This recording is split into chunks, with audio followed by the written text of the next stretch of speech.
విజయకేతనం ఎగరేస్తుందని ఈరోజు చూసినటువంటి అందరం కూడా ఉత్సాహంగా చెప్పుకుంటా ఉన్నాం.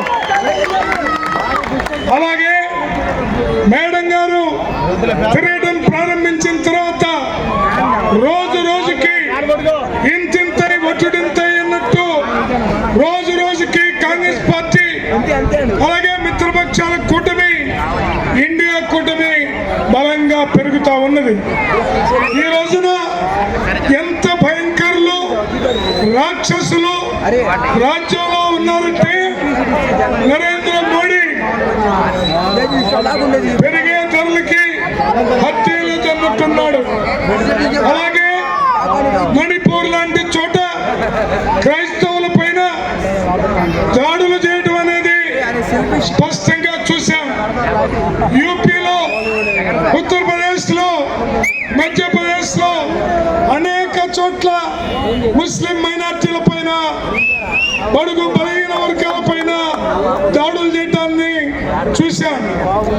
నరేంద్ర మోడీకి మొదటి విడత ఎన్నికలు అయిపోయిన తర్వాత నరేంద్ర మోడీ హటావో దేశ్ కి బచావో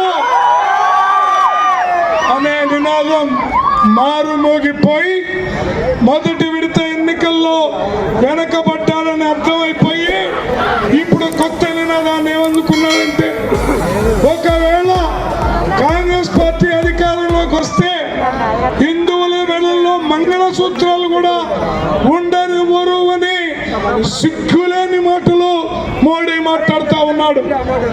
కాబట్టి మోడీ అనేటటువంటి నియంత ఈ దేశంలో ఉంటే, ఈ దేశంలో ఉన్న అతి పెద్ద లౌకిక ప్రజాస్వామ్య వ్యవస్థ మహత్తరమైనటువంటి అంబేద్కర్ రాజ్యాంగం తునాతునకలైపోయే ప్రమాదం ఉన్నది. అందువల్ల దేశంలో, రాష్ట్రంలో ఇండియా కూటమి, అందులో భాగస్వాములైన కాంగ్రెస్, సిపిఐ, సిపిఎం, ఆమ్ ఆద్మీ ఈ పార్టీలన్నీ ఒకే గొంతు మోడీ హటో దేశ్ కి బచావో. కాబట్టి 13వ తేదీ జరగబోయే ఎన్నికల్లో గుంటూరు జిల్లా పార్లమెంటు సభ్యుడిగా నాకు అవకాశం కల్పించారు.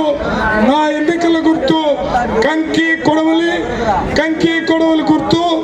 అలాగే తూర్పు పశ్చిమ అభ్యర్థులు మస్తాన్ వలి గారు, జాన్బాబు గారు, వీరి ఎన్నికల గుర్తు హస్తం గుర్తు.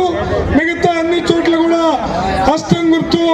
మంగళగిరిలో సుత్తికుడం నక్షత్రం. ఈ జిల్లా మొత్తం ఇండియా కూటమి గెలవాలని తెలియజేస్తూ ముగిస్తా ఉన్నా.